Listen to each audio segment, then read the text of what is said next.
Lewat sabda Tuhan hari ini, kita diajak untuk menyadari rahmat dan kasih Tuhan yang begitu besar kepada kita.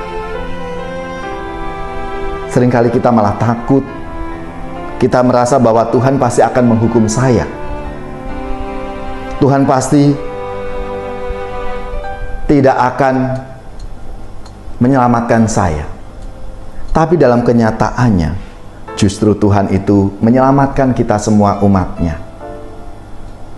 Saudara-saudariku yang terkasih, mari kita sungguh menyadari akan rahmat dan kasih Tuhan itu. Meskipun dalam menjalani pesiarahan hidup kita di dunia ini, tantangannya berat, tantangannya besar, banyak godaan-godaan yang ada di hadapan kita. Saudari-saudaraku yang terkasih, berjumpa kembali bersama saya Inspirasiku di Antara. Renungan Harian Rabu 19 April, Pekan Paskah yang kedua.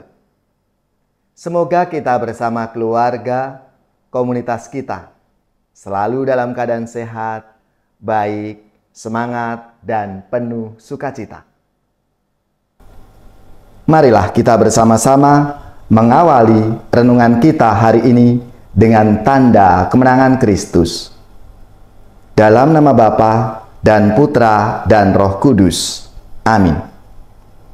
Allah Bapa yang Maha Pengasih, Engkau telah mengutus Putramu untuk menyelamatkan dunia.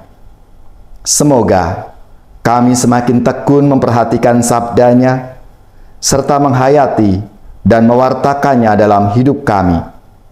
Sebab Dialah Tuhan pengantara kami, yang bersama dengan Dikau dalam persatuan Roh Kudus, hidup dan berkuasa, Allah sepanjang segala masa. Amin. Dalam nama Bapa dan Putra dan Roh Kudus. Amin.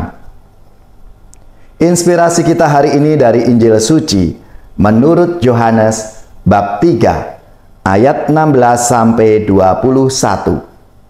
Marilah kita baca bersama-sama dan kita renungkan. Dalam percakapannya dengan Nikodemus, Yesus berkata, "Begitu besar kasih Allah akan dunia ini, sehingga Ia telah mengaruniakan anaknya yang tunggal, supaya setiap orang yang percaya kepadanya tidak binasa, melainkan beroleh hidup yang kekal. Sebab Allah mengutus anaknya ke dalam dunia bukan untuk menghakimi dunia, melainkan untuk menyelamatkannya. Barang siapa percaya kepadanya, ia tidak akan dihukum. Tetapi barang siapa tidak percaya, ia telah berada di bawah hukuman, sebab ia tidak percaya dalam nama Anak Tunggal Allah.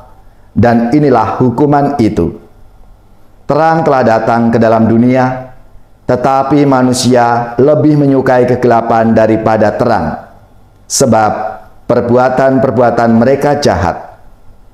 Sebab barang siapa berbuat jahat, membenci terang dan tidak datang kepada terang itu, supaya perbuatan-perbuatannya yang jahat itu tidak tampak.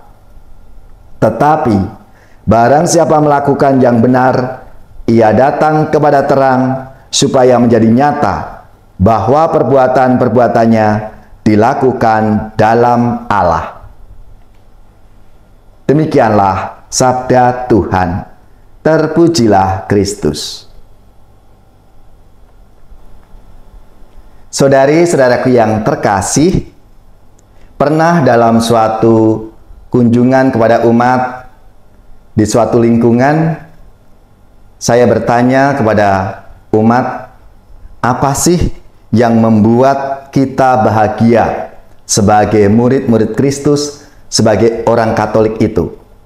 Lalu ada salah satu umat yang menjawab begini, "Romo, saya begitu bahagia menjadi orang Katolik dan sekaligus bersyukur karena Tuhan kita itu begitu baik.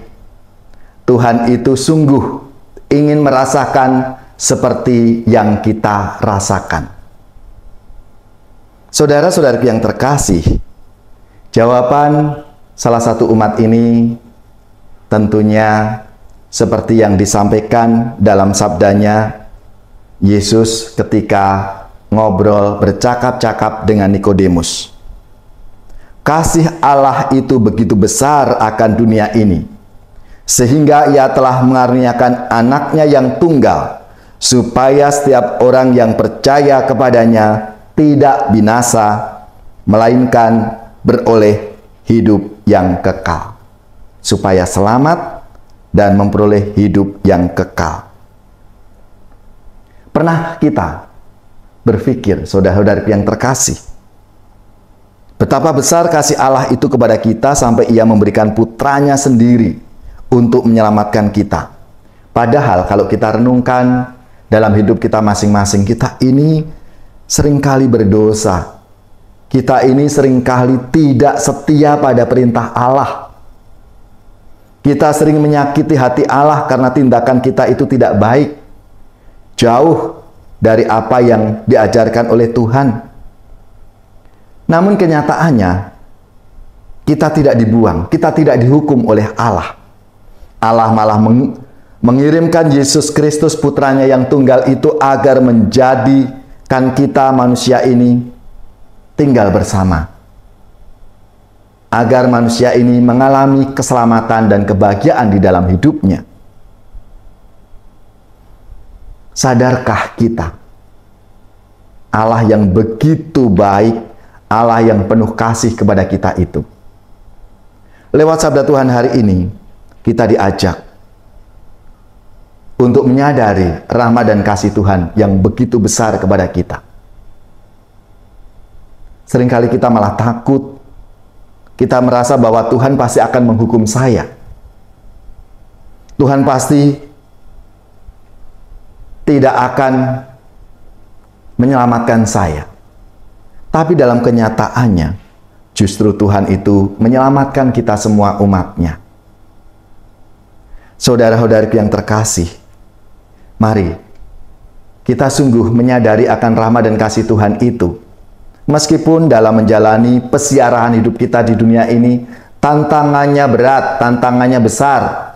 Banyak godaan-godaan yang ada di hadapan kita, yang ada di depan mata kita ini. Tapi kita harus percaya, kita harus yakin, bersama Tuhan Yesus yang bangkit, kita akan bisa melewati itu semua. Kita akan bisa melawan godaan-godaan itu. Asalkan aku membuka hatiku akan bimbingan Roh Allah, akan Tuhan yang selalu menyertai hidup kita masing-masing. Maka, saudara-saudari yang terkasih, lewat seluruh tugas-tugas kita, pekerjaan kita, karya pelayanan kita, mari kita semua menjadi saluran rahmat berkat Tuhan. Karena Tuhan yang selalu menyertai, membimbing kita, dan memberikan seluruh hidupnya untuk kita. Maka, kita sebagai rasa syukur dan terima kasih kita kepada Tuhan, kita menjadi saluran rahmat dan berkat-Nya di dalam kehidupan kita masing-masing, supaya tidak hanya diri kita yang diselamatkan, tapi semua orang diselamatkan.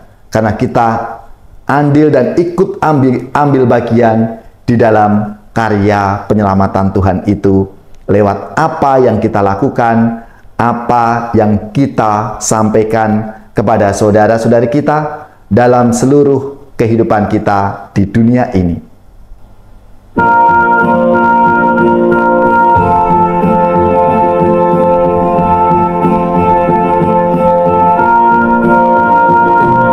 Syukur bagimu ya Tuhan, syukur bagimu ya Tuhan, syukur bagimu ya Tuhan, syukur bagimu ya Tuhan.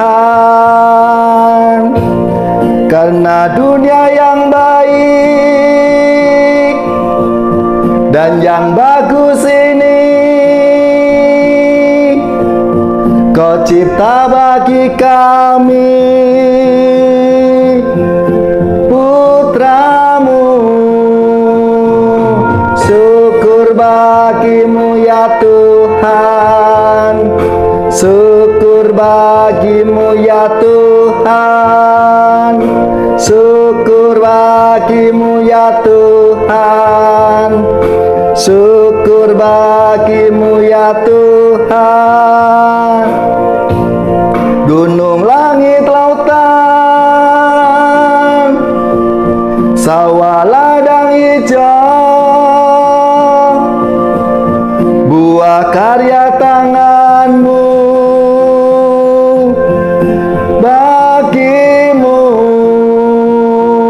Syukur bagimu ya Tuhan. Syukur bagimu ya Tuhan. Syukur bagimu ya Tuhan. Syukur bagimu ya Tuhan.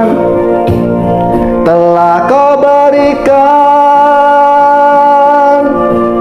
Yesus putramu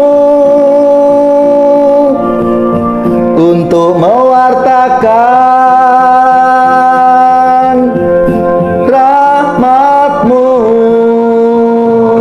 Syukur bagimu ya Tuhan. Syukur bagimu ya Tuhan. Syukur bagimu ya Tuhan.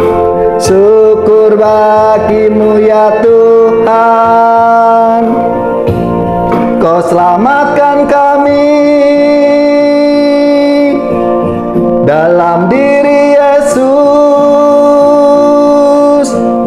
dan Kau bersama kami selalu. Syukur bagimu ya Tuhan. Syukur bagimu ya Tuhan. Syukur bagimu ya Tuhan. Syukur bagimu ya Tuhan. Saudari-saudaraku yang terkasih, marilah kita siapkan hati kita untuk menerima berkat Tuhan. Semoga saudara-saudari sekalian, keluarga-keluarga, komunitas kita, orang-orang yang kita doakan, mereka yang sakit, yang menderita, seluruh tugas, belajar, pekerjaan, usaha, serta karya pelayanan kita, dibimbing, dilindungi, dan diberkati oleh Allah yang Maha Kuasa, Bapa dan Putra dan Roh Kudus. Amin.